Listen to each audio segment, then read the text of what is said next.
Looking poor might be the best financial decision that I ever made. I know, it sounds completely crazy.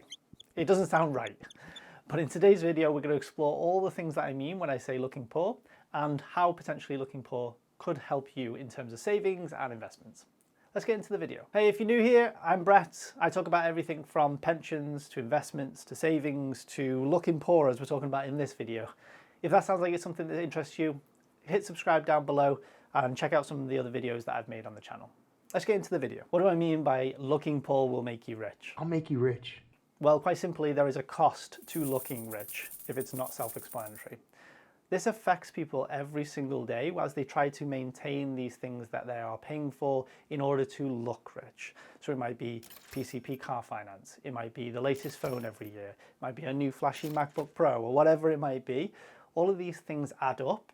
And what we see from the data is that only 50% of the UK has more than £1,500 in savings, which means a lot of people are actually getting these on finance, which is then adding up in terms of their day-to-day expenditure.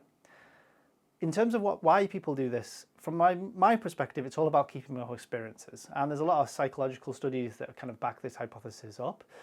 And the idea is that you're trying to constantly have this outward perception of being rich, and people want to be rich. And I want to be rich. They want to be able to buy these things.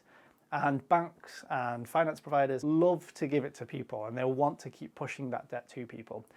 And the main reason is because it's consistent for them. They keep getting these payments month by month, but for you, as the people that are trying to keep up that appearance, it's a real negative cycle that you can get into. My motto in life is often about cash flow being king, so making sure that you have as few direct debits as possible, making sure that you have as much cash every month that you can potentially invest or save or even just buy something that you want. Making sure that you have that liquidity to move around is the most important thing. Again, as we see from a lot of the data, 50% of the UK only has £1,500 in savings, which means most people are one emergency away from going into debt. And this could be a number of different factors. If you only have £1,000 in savings, you need a new boiler. That potentially could be the £1,000, maybe plus another few £1,000s to get the actual boiler.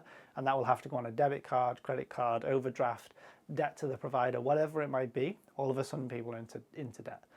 So make sure that you prioritize those emergencies with obviously a solid emergency fund, but also make sure that you're not spending too much to make sure that you have that cash flow flexibility in your day-to-day life. So what does looking poor really mean? Well, what I'm really referencing here is specifically not dressing poorly or not having valuable things. Don't go out and buy a £100 car that breaks down every 5 minutes. That's a surefire way to end up in lots of different emergencies that you have to then pay for. But rather making sure that you're buying things that are valuable to you. Buy a car that's reliable, buy a car that works for you. And reliable doesn't have to be rich, right? You can get a nice Ford Fiesta that's got a good warranty, that's relatively cheap and can do the job that you want it to do. Or you could buy a McLaren that costs £100,000 and potentially does the same thing for you, except for the McLaren gives you that outward perspective of, look at me, I'm rich. This is all just a value proposition. You just need to make sure that all of your day-to-day expenses, there's a value. Is this useful to me or not? Or am I buying it in order to project something externally? And it's those little things that add up. So myself, I try to keep my car expenses as minimum as possible. I want something that's reliable and predictable, but I also don't want anything that costs a lot of money. I try to buy non-branded stuff. I realize I've got a Nike top on right now, but try to keep the cost as low as possible, whether it be sales or whatever it might be. And I make sure that I don't buy those kind of extravagant fashion accessories that are, might be flashy for now, but longer term, they're completely useless. I always remember this Fight Club quote. Things you own end up owning you. And it's so true. And especially when you compare it to the kind of message that you get from these buy now, pay later kind of initiatives and finance offers, that's the thing that we need to consider every time we try to buy something. Am I buying this for me, or am I buying it that's going to essentially own me and all of my money and cash flow and debt in the future? I don't want to go out and buy a car that potentially then I'm committed to for 3 years, having to pay a fixed amount every single month. I realize that sometimes that's an inevitability, but you don't necessarily have to buy the highest car with the most expense. You can buy something that's still reliable, that's not flashy. So what are some of the hidden benefits of looking poor? Well, firstly, it's the privacy of it. If you look poor, you don't get any external people coming in to speak to you or encourage you to spend money or to try and entice you to do this or that, or friends or family asking you for money. Obviously, you should help your friends and family if you want to, but equally, they won't ask if they don't think that you're this rich person with lots of different money. I also think it gives you an element of freedom. The fact that you can decide what you buy on is liberating. It means that you're in control of yourself. You're not dictated by the people across the road or this marketing campaign about why you should buy a new car. It gives you the freedom to make the decisions that you want. You buy what you want and you're in control of your money. And finally, it gives you the peace of mind. Going to bed at night knowing that you're not racked up with debt. I've been there. I've been there lying in bed staring at the ceiling thinking, how did I get into this position of tens and thousands of debt? And I think going to bed now, where I've cleared a lot of that and budgeted and saved my way out of it, means that I have that element of peace of mind. I have the benefits of deciding what I spend on, and it gives me the freedom to think about things day to day rather than, oh my God, I'm stuck in this commitment for the next 3 years. And I think one of the biggest things here is that real wealth moves in silence. You don't get rich by going out and buying a car on PCP or buying all the fancy clothes or you're buying your way to being rich. That is definitely not in any textbooks or literature. Wealth builds slowly, whether that's putting money into an ISA that compounds over time, putting into your pension, putting into your lifetime ISA, buying second properties, whatever it might be, this wealth builds slowly. It doesn't build overnight, and you need to put yourself in a position where you can contribute to these things that do build over time. If you're spending all your time buying the latest phone, laptop, car, you're not spending that money on investing for your future, which is where the real rich people make their money. So what are some of the ways that you can potentially cut back on this? Well, like I said, making value propositions day by day, making sure that you're buying something that you need and want and that is for you, and not because you are externally focused or thinking about what other people are going to think about that.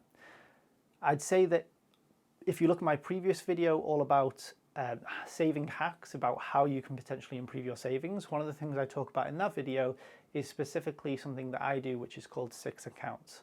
And this is breaking your savings up into multiple different accounts to make sure that you break and invest and save and do all the things that you need to do.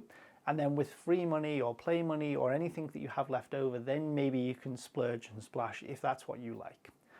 The main element here is that your wealth will improve as you get more freedom. That's one of the biggest things that I've learned in all of my investment over the last decade. Making sure that I put cash first and making sure that I have that liquidity coming into my account every month and I'm not leveraged up to my maximum pay. Making sure that that cash is always there so that I can make the freedom to spend or not spend whenever I want. Okay, so in summary, what's the point of this video? Well, I wanted to talk about kind of a mindset shift that I specifically went through. I went from spending money to impress others to buying things that were to show other people love, look at this cool thing I've got, to essentially looking like I live poor. I stand in here right now in £10 Tesco's trousers because clothes just aren't valuable to me. I don't care what logos are on, as long as they look half decent, that's all I really care about. And when I say living poor, I don't mean struggling. Don't look like that you're living in a cardboard box or you're unable to pay your way. Just make sure that you're strategic with your money. That's the main thing to take here. The world is completely obsessed by spending money to impress others, whether that be the latest car, or look at my new Apple Watch, look at my phone, my laptop, this, that, the other, look at this Louis Vuitton thing I've got on. Try and get away from that. It only drives you into more and more debt, and it's a path that you can never get out of. Marketing companies and kind of these for-profit companies are forever inventing stuff to try and convince you to buy the next best thing. So there is no end. You'll just have to keep buying and buying and buying. And from a financial perspective, that's really not a good idea. I think also prioritizing not what people think about, but what you think about internally is both probably a psychologically good thing, but also a financial, very savvy thing to do. It's 100% contributed to where I am now and how I've changed my fortunes from very, very poor to not very, very rich, but kind of moving in that direction. I invest, I save, I make sure I'm making financial decisions that suit me and that are valuable to me. And that means that I have the freedom to do whatever I want with my money. So I want to hear from you now. Comment down below. Have you been stuck in any of these traps? Does this resonate with you? Do you follow this same mantra as I do? Do you try to look poor in order to make sure that you have this financial freedom? And if this kind of video you like, then obviously consider liking the video, but more importantly, subscribe. I do these videos every Wednesday and I talk about everything from pensions to savings to investments to ISAs to anything related to personal finance. And I try to share some of the tips that I've learned over the last decade so that they can hopefully help some of the people that are watching this video.